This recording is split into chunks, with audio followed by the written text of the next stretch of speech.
Hello दोस्तों, welcome back to computer tech with Alka. दोस्तों, data structure की सीरीज में आज हम लोग नया टॉपिक स्टार्ट करने वाले हैं लिंक लिस्ट के बारे में। तो लिंक लिस्ट क्या है वो हम देखते हैं यहाँ पे स्टार्टिंग में।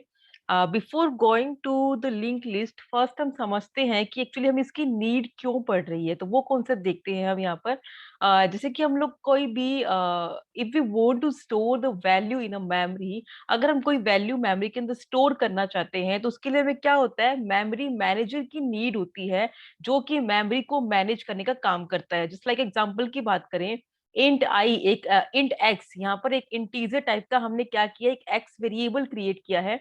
सपोज अब कि आप मान के चलो यहाँ पे ये लॉन्ग इंट है, ठीक है, या आप एज्यूम करके चलो कि यहाँ पे ये लॉन्ग इंट है। तो अगर हम यहाँ पर देखें तो ये एक एक्स जो पर्टिकुलर ये एक वेरिएबल है, कितना बाइट कंज्यूम करेगा मेमोरी के अंदर। तो ये टोटल 4 बाइट कंज्यूम करेगा पर्टिकुलर एक वेरिएबल के। अब सपोज कि यही सेम वेरिएबल जो मैं डिक्लेयर कर रही हूँ विद द हेल्प ऑफ अगर एरे डिक्लेयर करती हूँ, तो उस केस में क्या होगा, यहाँ पर 3 साइज का मैंने एरे डिक्लेयर किया है, यानी कि टोटल 3 into 4, यानी कि एक एलिमेंट, एक डाटा एलिमेंट मेरा कितना मेमोरी कंज्यूम कर रहा है, टोटल 4 एलिमेंट 4 बाइट कंज्यूम कर रहा है। तो टोटल कितना हो गया, 12 बाइट हो गया। यहाँ पर अगर मैं एरे क्रिएट करती हूँ तो 12 बाइट कंज्यूम कर रहा है। नॉर्मल वेरिएबल लेती तो यानी कि 4 बाइट कंज्यूम कर रहा है, अगर मैं लॉन्ग इंट कंसीडर करती हूँ तो। ठीक है। तो हम यहाँ पर ये देखते हैं कि अगर एरे के पॉइंट ऑफ व्यू से देखें तो एरे का एक्चुअली ड्रॉबैक यहाँ पर क्या है। We can not insert more than 3 element. Suppose कि मैंने यहाँ पर एरे 3 का डिक्लेयर किया है और अगर मैं 4 एलिमेंट एंटर करना चाहती हूँ तो ये पॉसिबल नहीं है एरे के अंदर। ठीक है। तो एक तो इसका ये ड्रॉबैक हो गया। सेकंड, इसका ड्रॉबैक क्या आता है, वेस्टेज ऑफ मेमोरी बहुत होती है। सपोज कि मैं यहाँ पर एरे का साइज 50 डिफाइन कर देती हूँ और उसपे टोटल एलिमेंट 10 ही इंसर्ट करती हूँ, तो रेस्ट जो 40 एलिमेंट्स का स्पेस है वो वेस्ट होता है। तो ये एक एरे का बहुत ही मेजर ड्रॉबैक है जो कि हम लिंक लिस्ट से दूर करेंगे, लिंक लिस्ट से ओवरकम करेंगे। ठीक है। तो क्यों ये वेस्ट क्यों होता है एरे के अंदर, क्योंकि एरे एक कंटीजियस प्रोसेस है, डेटा को कंटिन्यूस मैनर में स्टोर करता है, सीक्वेंस मैनर में स्टोर करता है, स्टेप बाय स्टेप स्टोर करता है। तो इसके लिए अगर मैं 50 साइज का एरे डिक्लेयर करती हूँ और टोटल 10 एलिमेंट ही उसके अंदर एंटर करती हूँ, तो रेस्ट जो 40 एलिमेंट्स का स्पेस है वो वेस्ट आएगा। यानी कि मेमोरी ऑक्यूपाई तो कर लेगी उसको, बट उसके अंदर कुछ भी कंटेंट में एंटर नहीं कर रही हूँ, तो इट मीन्स की वो वेस्ट हो गया। ठीक है। तो in array we are providing the fix size at the compiler time, यानी कंपाइल टाइम पे हम लोग फिक्स साइज अलोकेट कर देते हैं, due to which wastage of memory बहुत ज्यादा होती है। और जो कि ये वाली प्रॉब्लम हम किसके थ्रू सोल्व करते हैं, लिंक लिस्ट के थ्रू करते हैं। तो अब कॉन्सेप्ट देखते हैं लिंक्ड लिस्ट एक्चुअली है क्या, तो वो देखते हैं। Link list is also a collection of element, यानी कि ये भी एक कलेक्शन ऑफ एलिमेंट ही है जिसके अंदर हम डाटा एलिमेंट्स को स्टोर करते हैं। एक तरह की लिस्ट होती है ये जिसके अंदर हम डाटा एलिमेंट को स्टोर करते हैं, but the elements are not store in a consecutive location. यानी कि जो एरे में क्या रहता है, one after another sequential way में डाटा स्टोर रहता है। यहाँ पर क्या रहता है, यहाँ पर लिंक लिस्ट में डाटा आपका, डाटा एलिमेंट्स आपके लिस्ट के अंदर कंजिक्यूटिव लोकेशन पे स्टोर नहीं होती, यानी कि वन आफ्टर अनदर स्टोर नहीं होती हैं। Suppose a programmer made a request for storing the integer value, that the size of 4 byte memory block is assigned to the integer value. Suppose programmer एक integer value store करना चाहता है जो कि 4 bite consume कर रहा है, use कर रहा है पर्टिकुलर एक वेरिएबल के लिए। Then the programmer made another request for storing 3 more integer. Suppose कि पहले उसने क्या किया, 4 बाइट के लिए एक ही वेरिएबल को यूज किया। सेकेंड टाइम वो वही सेम प्रोग्रामर क्या कर रहा है, एक और रिक्वेस्ट करता है जिसमें 3 और इंटीजर एलिमेंट्स को वो स्टोर करना चाहता है। Then 3 different memory blocks are assign to these 3 elements. तो इसमें क्या रहेगा, जैसे कि मैं एरे में करती हूँ, एक मैंने नॉर्मली वेरिएबल क्रिएट किया तो वैल्यू डाल देगा और पर्टिकुलर लोकेशन पे स्टोर हो जाएगा।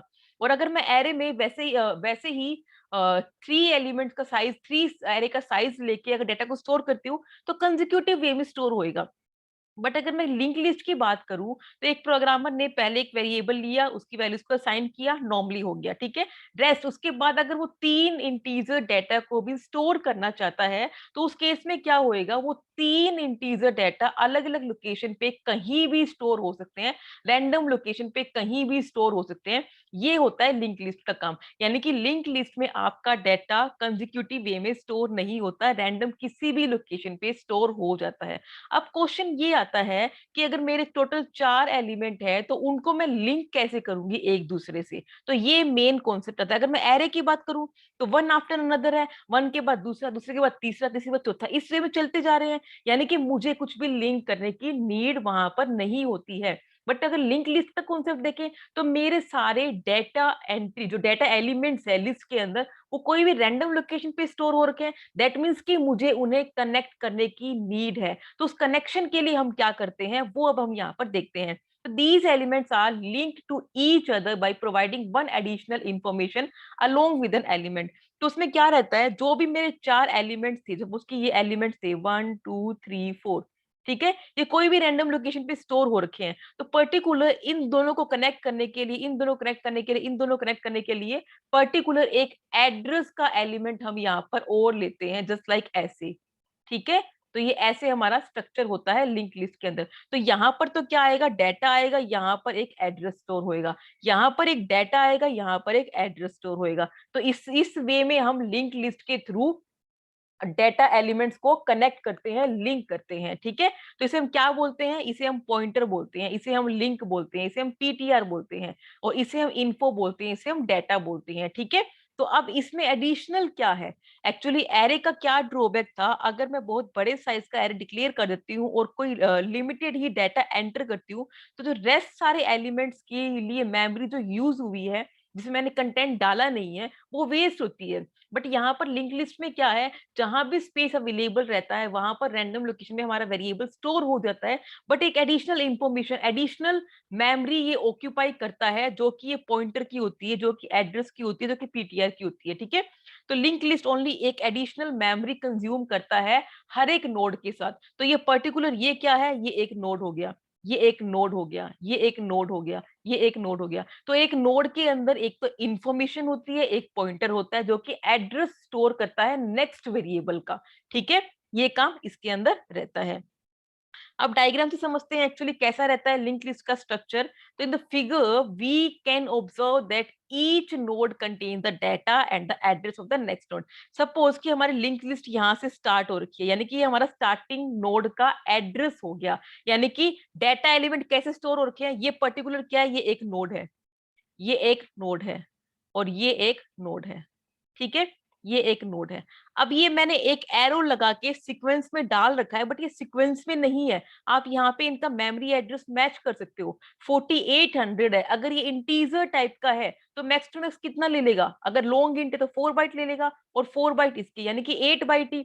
तो 4808 नेक्स्ट आना चाहिए, बट नेक्स्ट मेरा क्या आ रहा है, 4900 आ रहा है। यानी कि ये कोई और लोकेशन पे स्टोर हो रखा है, इसके बीच में कोई और डेटा है, इसके बीच में कोई और डेटा है, इसके बीच में कोई और डेटा है। ठीक है, तब देखो हमारा फर्स्ट नोड का जो एड्रेस है, यानी कि इसे हम स्टार्ट भी बोलते हैं, इसे हम फर्स्ट भी बोलते हैं, इसे हम पीटीआर यानी कि पॉइंटर भी बोलते हैं। ठीक है, और इसे हम फर्स्ट भी बोलते हैं। ठीक है, तो अब ये क्या है, ये 4800 इस नोड का एड्रेस आपको यहाँ पर दिखाई दे रहा है। तो इस नोड के अंदर एक डाटा है, और ये नेक्स्ट एड्रेस है, यानी कि नेक्स्ट एलिमेंट जो है उसका एड्रेस होल्ड कर रहा है, यानी कि 4900 आपको यहाँ पर दिखाई दे रहा है। अब 4900 का डाटा ये है, और 500 ये मेमोरी एड्रेस है। 5000 5000 का डाटा ये है, और ये किसको पॉइंट कर रहा है, 3000 को, यानी कि 3000 ये है। अब आप देख सकते हो 4800 आया, 4900 आया, अब 3000, यानी कि इससे लो वाली वैल्यू हो गई। दैट मीन्स कि कहीं भी डाटा अगर मेमोरी खाली मिलती है तो वहीं पे डाटा को वो स्टोर कर देता है। लिंक लिस्ट का अगर हमें एंडिंग पता करना हो तो उसमें कैसा रहता है, जो भी हमारा लास्ट नोड रहता है उसके अंदर कोई भी जो पॉइंटर वेरिएबल, पॉइंटर वाला जो ऑप्शन रहता है, उसमें वो नल वैल्यू को स्टोर करता है। तो ये किसको रिप्रेजेंट कर रहा है, नल किसको रिप्रेजेंट कर रहा है, नल का मतलब ये होता है कि ये आपका लिस्ट का लास्ट एलिमेंट है, इसके अंदर कोई भी एड्रेस नहीं है, यानी कि ये हमारा लास्ट एलिमेंट हो गया, और ये किसी को भी नेक्स्ट एड्रेस को पॉइंट नहीं कर रहा है। तो नल की जगह कभी आपको 0 लिखा हुआ मिल सकता है, कभी आपको क्रॉस लिखा हुआ मिल सकता है। इनका मतलब क्या रहता है, ये हमारे लास्ट एलिमेंट है। ठीक है, तो ये लिंक लिस्ट का स्ट्रक्चर रहता है। हम लिंक लिस्ट को डिक्लेयर कैसे करते हैं वो कॉन्सेप्ट देखते हैं। The declaration of an array is a very simple as it is of single type.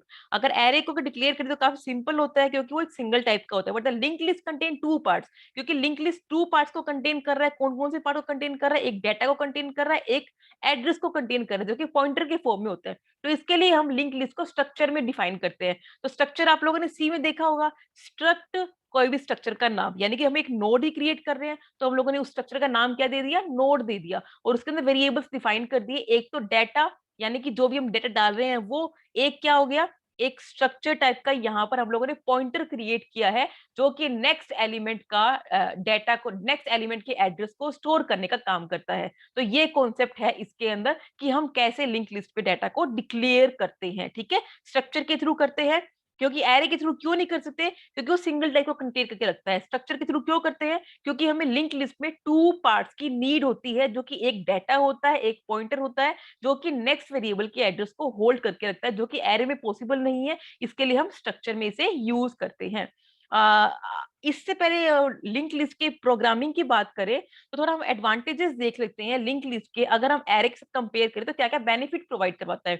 Dynamic data structure है, यानी कि लिंक लिस्ट में साइज फिक्स नहीं होता। रन टाइम पे हम लोग डायरेक्टली अलोकेट कर सकते हैं और जितना भी हम चाहें उतना डेटा को यूज कर सकते हैं, स्टोर कर सकते हैं पर्टिकुलर डेटा को, डेटा एलिमेंट्स डाल सकते हैं लिस्ट के अंदर।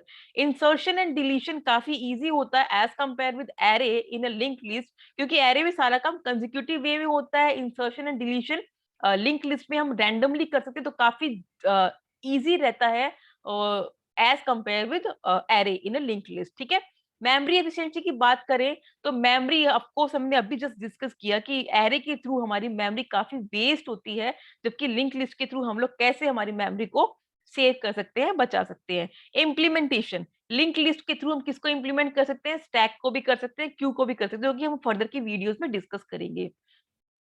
अब अगर इसके ड्रॉबैक्स की बात करें तो ड्रॉबैक्स इसके क्या-क्या है? मेमोरी यूसेज का कॉन्सेप्ट देखें तो एक एडिशनल वेरिएबल की हमें यहाँ पर नीड हो रही है, जो कि पॉइंटर, जो कि हमेशा यहाँ पर एक वेरिएबल पॉइंटर की फॉर्म में मेमोरी कंज्यूम करेगा ही करेगा। तो यहाँ पर मेमोरी यूसेज ज्यादा हो रही है। ट्रैवर्सिंग की बात करें तो लिंक लिस्ट को ट्रैवर्स करना काफी इजी टास्क नहीं है। If we want to access the element in a linked list, we cannot access the elements randomly. तो अगर मैं randomly कुछ भी एक्सेस करना चाहती हूँ तो वो इसमें पॉसिबल नहीं है। इसीलिए ट्रैवर्सिंग इसमें काफी कॉम्प्लेक्स होती है। रिवर्स ट्रैवर्सिंग की बात करें, जैसे कि मैं ट्रैवर्स कर रही हूँ इस वे में नॉर्मली, अगर मुझे रिवर्स ट्रैवर्स करना है तो ये भी काफी कॉम्प्लिकेटेड टास्क होता है, जिसे हम बैक ट्रैकिंग भी बोलते हैं। रिवर्स ट्रैवर्सिंग काफी एक्चुअली बोल सकते हैं कॉम्प्लेक्सिटी होती है उसके अंदर, अगर मैं नॉर्मली लिंक लिस्ट को यूज करती हूँ। बट अगर मुझे रिवर्स ट्रैवर्सिंग करनी है तो with the help of doubly linked list मैं इजीली इसे परफॉर्म कर सकती हूँ, जो कि हम फर्दर की वीडियोस में देखेंगे डबली लिंक लिस्ट का कॉन्सेप्ट क्या होता है।